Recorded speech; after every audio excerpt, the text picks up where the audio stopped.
आयकर विभागाने जी संपत्ती जप्त केलेली होती ती दिल्ली ट्रिब्युनलने सोडवली आहे, मुक्त केलेली आहे, काय सांगता?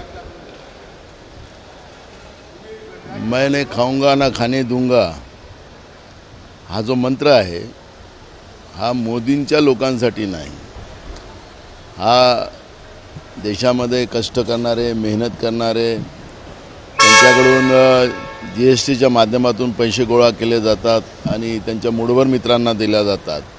त्या कष्टकऱ्यांच्या घामाचा पैसा लुटायचं काम हे मोदींच्या विचाराचं होतं आणि त्याच आधारावर या पद्धतीच्या भ्रष्ट लोकांना सोबत घेऊन त्यांचा भ्रष्टाचार झाकण्याचा जो प्रयत्न सातत्याने होतो आहे तो आता सगळ्या देशाला आता ते कळतं आहे। त्याच्यामुळे या सगळ्या याच्यावर फार काही प्रतिक्रिया द्यावी असं मला काही वाटत नाही, पण ही जी वास्तविकता आहे मी आपल्या लोकांच्या समोर मांडली।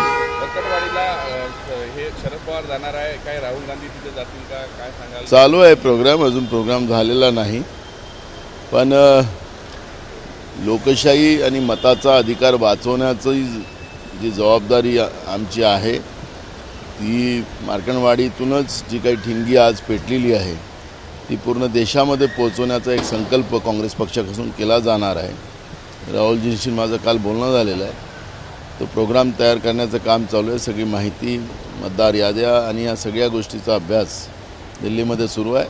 त्यानंतर मोमेंट जी आहे बॅलेटवाली ती मोमेंट सुरू करण्याची जी भूमिका आहे ती या ठिकाणी केली जाईल। कुठेतरी ज्याप्रकारे आज शपथविधी होणार आहे, मंत्र्यांच्या दोन्ही रसिके सुरू आहे, आपलेही आमदारांचे हे होणार आहे?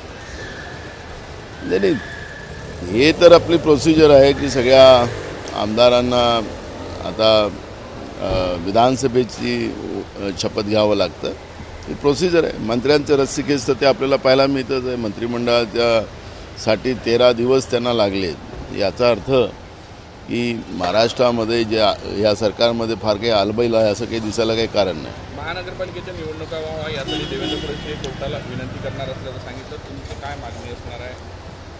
असं आहे, देवेंद्र फडणवीस साहेबांनी मागच्या काळात सांगितलं मी 24 तासात OBCचं आरक्षण आणून देईल आणि हे करेल, तर त्याला 2.5 वर्ष पूर्ण झाली।